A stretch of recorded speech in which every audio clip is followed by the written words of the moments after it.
نانوت وی کلشکر صدقا وفا کا پیکر نانوت وی کلشکر صدقا وفا کا پیکر علماء دیوبند علماء دیوبند بسم اللہ الرحمن الرحیم الحمد للہ وکفى وسلام علی عباده الذین اصطفى اما بعد فاعوذ باللہ من الشیطان الرجیم بسم اللہ الرحمن الرحیم خذ من اموالهم صدقة تطہرهم وتزکیہم بها صدق اللہ العظیم۔ محترم سامعین، یہ قرآن کریم کی ایک مختصر سی آیت ہے۔ اس میں زکوٰۃ دینے والوں کا مقصد بتایا گیا ہے کہ زکوٰۃ دینے کا مقصد کیا ہے۔ تو آج آپ کے سامنے اسی مقصد کو واضح کرنا ہے قرآن کریم کی اس آیت کی روشنی میں، اور زکوٰۃ کون نکالے گا، مختصر سی تفصیل اس سلسلے میں عرض کرنی ہے کہ زکوٰۃ کن کن مالوں پر واجب ہوتی ہے۔ تو آیت میں اللہ تعالیٰ نے یہ فرمایا کہ خذ من اموالہم صدقۃ تطہرہم وتزکیہم بہا، کہ آپ علیہ السلام ان کے مالوں میں سے صدقہ لے لیجئے جس کے ذریعے سے آپ ان کو پاک و صاف کر دیں گے۔ تو یہی بات پہلے سمجھنے کی ہے کہ زکوٰۃ کا مقصد مالداروں کے دلوں کی تطہیر و تزکیہ ہے، یعنی پاکیزہ بنانا ہے۔ اس آیت میں یہ مقصد واضح کیا گیا ہے کہ اللہ چاہتا ہے کہ زکوٰۃ کے ذریعے وہ زکوٰۃ دینے والوں کو گناہوں سے پاک کر دے اور ان کے دل مال کی حرص و محبت سے پیدا ہونے والے اخلاقی رذائل سے پاک و صاف ہو جائیں۔ اگرچہ زکوٰۃ کا دوسرا پہلو یہ بھی ہے کہ اس کے ذریعے قوم کے ان نادار اور غریب لوگوں کی مدد ہوتی ہے جو عارضی یا مستقل اسباب کی بنا پر اپنی ضروریات زندگی فراہم کرنے سے عاجز رہتے ہیں، جیسے یتیم بچے، بیوہ عورتیں، معذور افراد، عام فقراء، مساکین اور اسی طرح کے دوسرے لوگ۔ تو زکوٰۃ ان لوگوں کی اعانت، مدد کا بہت بڑا ذریعہ ہے۔ مگر اس آیت میں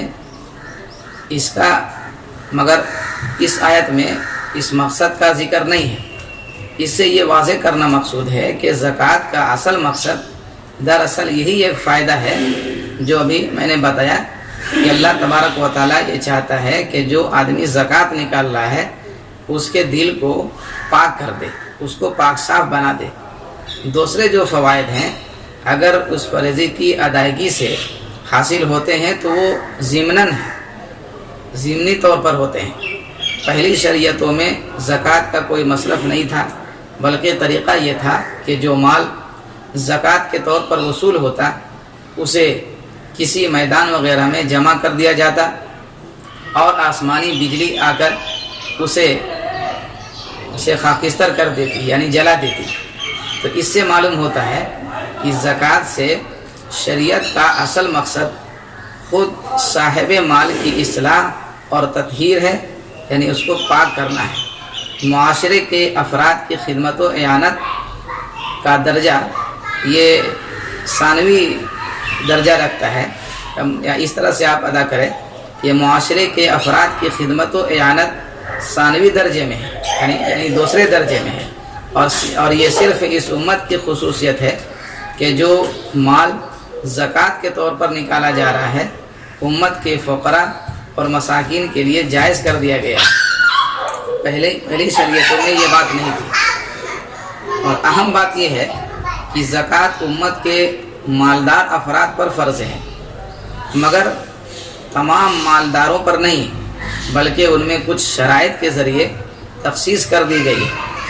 پہلی شرط تو یہ ہے کہ زکوٰۃ دینے والا بالغ ہو، نابالغ بچوں کی ملکیت میں کتنا ہی مال کیوں نہ ہو، اس پر اس کے سرپرستوں پر کوئی زکوٰۃ نہیں. اسی طرح یہ بھی ضروری ہے کہ زکوٰۃ دینے والا عاقل ہو، یعنی عقل مند ہو، مجنون اور دیوانہ نہ ہو. مجنون دیوانوں پر زکوٰۃ نہیں ہے، چاہے وہ کتنا ہی مالدار ہو. آزاد ہو، غلام پر زکوٰۃ نہیں ہے. مالک ہو، اگر کسی کے قبضے میں کوئی مال ہے اور وہ اس کا مالک نہیں ہے تو اس پر زکوٰۃ نہیں ہے. مال بقدر نصاب ہو، یعنی جو نصاب ہے زکوٰۃ کا، نصاب کیا ہے اس سلسلے میں انشاءاللہ بعد میں بتائیں گے، لیکن ابھی اتنی بات ذہن میں رکھیے کہ مال بقدر نصاب ہو. اگر مال نصاب سے کم ہو تو اس پر زکوٰۃ نہیں.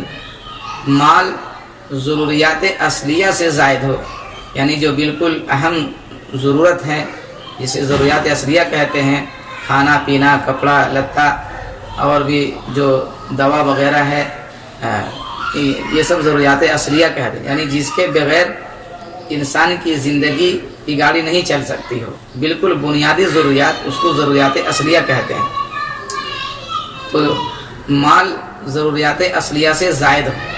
اگر کسی کی ملکیت میں ایسی چیزیں ہیں جو انسان کی ضروریات زندگی میں داخل سمجھی جاتی ہیں، جیسے رہائشی مکان، کپڑے، برتن، فرنیچر، گاڑی وغیرہ، تو ان پر زکوٰۃ نہیں. اور اس پر 1 سال مکمل گزر چکا ہو. کن مالوں پر زکوٰۃ واجب ہوتی ہے، اس کا مطلب کیا ہے وہ آپ کے سامنے واضح کرنا ہے. تو جس مال پر زکوٰۃ، تو اسی مال پر زکوٰۃ واجب ہوگی جو کم سے کم اس پر 1 سال گزر چکا ہو. 1 سال سے پہلے زکوٰۃ واجب نہیں ہوگی. یعنی پیسے تو ہیں بقدر نصاب، مگر ابھی اس پر سال نہیں گزرا ہے تو اس مال پر زکوٰۃ واجب نہیں ہوگی.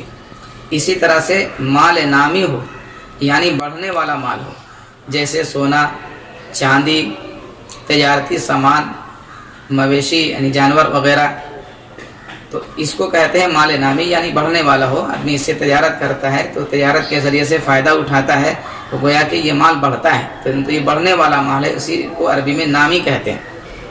اور جو مال نامی نہیں ہے وہ اگر ضرورت سے زائد ہو تبھی زکوٰۃ نہیں.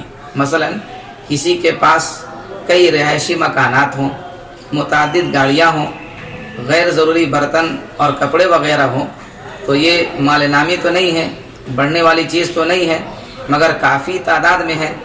تو چونکہ یہ مال نامی نہیں ہے، یہ بڑھنے والی چیز نہیں ہے اور کاروبار مقصد نہیں ہے، تو یہ چاہے ایک آدمی جتنے بھی مکان یا جتنی بھی گاڑی کا مالک ہو اس پر زکوٰۃ نہیں ہوگی.